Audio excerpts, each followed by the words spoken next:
안녕하세요. 오늘은 바닥 영어를 해볼 텐데요. 제 방에 지금 영화가 있어가지고 움직일 수가 없어서 다른 방에서 합니다. 그래서 조금 소리나 이런 거 좀 날 수 있거든요. 그래서 양해 부탁드리고요. 오늘 시작해 볼 텐데요. 오늘은 동물들이 보는 세상은 어떠할까에 대해서 같이 알아보도록 하겠습니다.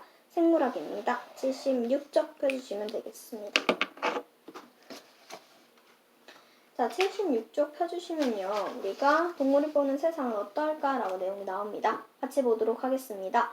포유류가 바라보는 세상은 어떨까? 개가 보는 세상은 지상에서 50cm 정도로 얼굴을 낮추고 특수 안경을 끼고 보는 것과 같다. 이 안경을 끼면 색 구별이 잘 되지 않고 30cm에서 60cm 거리는 초점이 잘 맞지 않아 가까운 주변이 거의 흑백으로 뽀얗게 보인다. 또 개는 빨간, 주황, 초록을 그리고 파랑, 보라를 같은 색으로 인식한다. 즉, 빨강, 파랑은 구별하지만 빨강과 초록은 구별하지 못한다. 그러니까 이게 무슨 말이냐면요. 빨강, 주황, 초록을 파랑, 보라랑 똑같이 인식을 한다는 겁니다. 그래서 빨강, 파랑은 구별을 할 수가 있지만요.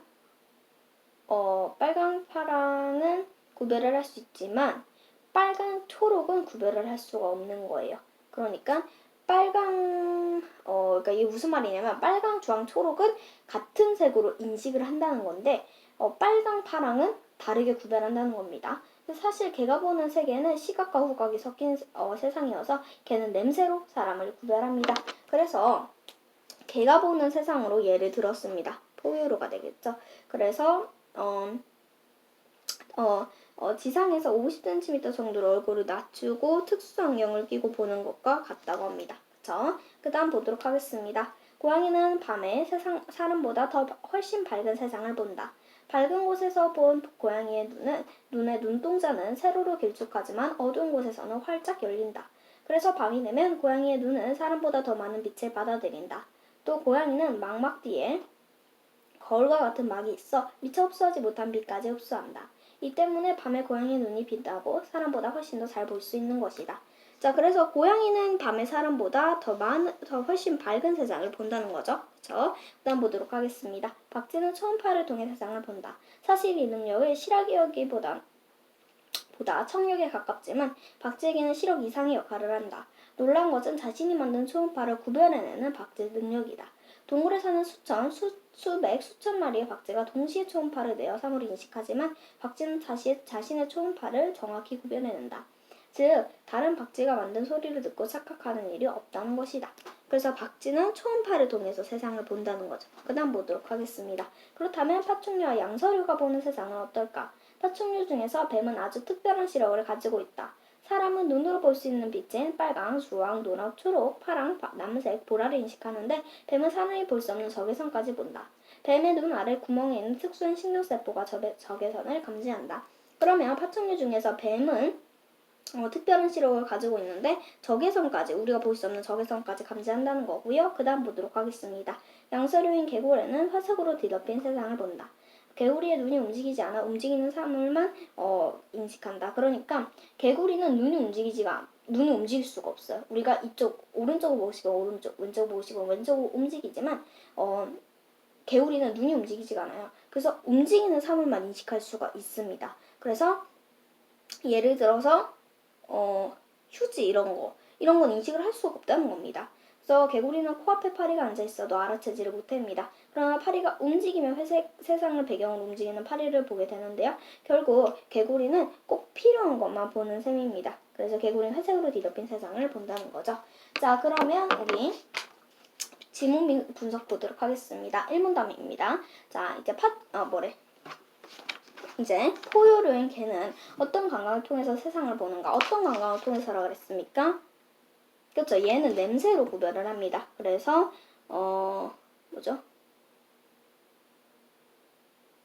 얘는 냄새, 시각과 후각. 자, 그 다음 보도록 하겠습니다. 고양이가 밤에 사람보다 더 잘 볼 수 있는 까닭. 뭡니까? 그죠? 잠시만요. 자, 일단 난 쉬운 것부터 할게요. 자, 박쥐가 무엇을 통해서 앞에 사물이 있는 거 인식하죠? 초음파. 뱀은 어떻게 사람이 볼 수 없는 적외선을 인식을 합니까? 여기서는 나왔죠. 이거 뭐라고 나왔습니까? 뱀은 그래서 적외선을 감지해서 특수한 신경세포가 그다음 개구리는 움직이는 사물만 인식하는 까닭 움직이지 않는 눈. 그리고 고양이가 밤보다 사람 더 잘 볼 수 있는 건 이제 밤에 눈동자가 개방되고 마취를 통한 이제 빛을 흡수한다는 거죠. 자, 그럼 그다음 보도록 하겠습니다. 개 시각입니다. 자, 개는 우리가 30cm에서 60cm의 거리는 뭐가 잘 맞지 않습니까? 초점이 잘 맞지 않습니다. 그래서 가까운 주변이 거의 뭘로 보인다는 거예요? 어떻게 뿌옇게 보인다는 겁니까? 흑백으로 뿌옇게 보입니다. 자, 그 다음 보도록 하겠습니다. 자, 여러 색을 같은 색으로 인식하여 색을 잘 구별하지 못한다 라고 얘기할 수가 있겠고요. 다음 고양이 시각 보도록 하겠습니다. 어두운 곳에서 눈동자가 활짝 열림. 망막 뒤에 있는 거울과 같은 뭐가 빛을 흡수하죠? 망막의 뒤 거울과 같은 막이 있다고 합니다. 그 다음 밤에 사람보다 훨씬 더 잘 볼 수 있음이라고 되는 거고요. 박제 시각 보도록 하겠습니다. 시력보다 어디에 가까운? 시력보다 그쵸, 청력에 가까운 청력의 능력이라는 거죠. 그 다음 자신이 낸 초음파를 어떻게 구별할 수 있음 이렇게 적어주시면 되겠고요. 그 다음 뱀의 시각 보도록 하겠습니다. 사람이 볼 수 없는 적외선까지 볼 수 있다 라고 얘기하고 있고요. 눈 아래 구멍이 있는 특수한 신경세포를 통해서 적외선을 감지할 수 있습니다. 그 다음 뭐뭇으로 뒤덮인 세상을 봅니까? 그쵸, 이제 회색으로 뒤덮인 세상을 봅니다. 그래서 뭐가 움직이지 않아서 움직이는 사물만 인식하죠. 뭐가 움직이지 않습니까? 그래서 눈이 움직이지 않습니다. 이렇게까지 보시면 되겠고요. 다음 배경지식 보도록 하겠습니다. 배경지식에서 사람의 눈에 대해서 얘기하고 있는데요. 그 부분 보도록 하겠습니다. 사람이 얻는 정보 중 눈을 통한 것이 80%라고 합니다. 그만큼 사람의 감각기관 중에서 눈이 중요하다는 것입니다. 사람의 눈은 무려 1만 7천여 가지의 색을 구별해냅니다. 이처럼 같은 포유류지만 개와는 큰 차이가 있습니다. 사실 영장류를 제외한 대부분의 포유류는 색을 잘 구별하지 못합니다. 또 영장류 이제 그런 거죠. 뭐 예를 들어서 우리 사람 비슷한 침팬지 이런 거 얘기하는 겁니다. 그래서 사람의 눈은 1km 떨어진 촛불의 1000분의 1밖에 안 되는 빛까지 감지할 수 있습니다. 이처럼 대단한 보이는 사람의 여기는 사람이 얻는 정보 중에 눈을 통한 것이 80%라고 얘기하고 있습니다. 자, 그 다음 보도록 하겠습니다. 자, 이렇게 대단해 보이는 사람의 눈도 특정한 크기 이상의 파장으로 만들어지는 빛이 망막에 맺힐 때만 그것을 볼 수 있습니다. 즉, 사람의 눈에 보이는 것이 세상의 극히 일부일 수도 있다는 뜻입니다. 그래서 우리가 안 보이는 색깔이 있을 수도 있다는 겁니다. 이제 되시죠? 자, 그 다음, 그러면 특정 크기 이상의 파장으로 만들어지는 빛이 망막에 맺힐 때만 그것을 볼 수 있다는 거죠. 그 다음 보도록 하겠습니다. 사람을 비롯한 모든 동물은 자신의 처한 환경에 맞게 세상을 보고 있습니다. 따라서 인간의 기준에 억지로 끼워 맞춰서는 동물이 보는 세상을 이해할 수 없습니다. 그래서 사람을 비롯한 모든 동물은 자신의 처한 환경에 맞게 세상을 보고 있다는 겁니다. 자, 그러면 보기에서 제시된 단어를 참고해서 보기, 자 여기 볼게요. 뒤쪽의 경치, 사건이나 환경, 인물 따위를 둘러싼 주변의 전경. 그래서 아름다운 사건의 앞에 드러나지 아니한 채 뒤에서 돌봐주는 힘, 그는 뭐가 좋은 사람이다. 문학작품에서 주제를 뒷받침하여 시대적, 사회적 환경이나 장소, 무대 뒤에 그리거나 꾸며놓은 장치라고 얘기하고 있습니다. 자, 그럼 뭐가 될까요? 잠시만요. 너무 시끄러워가지고 잠시만요. 네, 지금 계속 가족들이 좀 시끄럽게 해가지고 조금 시끄럽게 들릴 수가 있는데 그래도 양해 부탁드립니다.